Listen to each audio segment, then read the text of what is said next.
એક નાનકડો એવો દોરો પોતાના ભાઈના કાંડા ઉપર બાંધી અને બેન છે ને એ 10 આંગળી આમ કરીને આમ ઓવારણા લે ને અને ટચાકડા ફોડે 10 આંગળીઓના,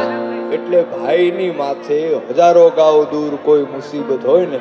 ન્યા ભાંગીને ભૂકો થઈ જાય. ઈ તાકાત હોય છે બેનના ઓવારણામાં, દુખણામાં, મીઠણામાં. કે કોણ હલાવે લીમડી ને કોણ ઝુલાવે પીપળી,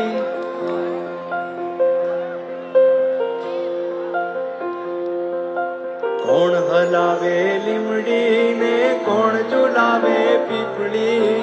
કોણ હલાવે લીમડી ને કોણ ઝુલાવે પીપળી, ભાઈની બેની લાડકી ને ભૈલો ઝુલાવે ડાળખી, એ ભાઈની બેની લાડકી ને બેનડી ઝૂલે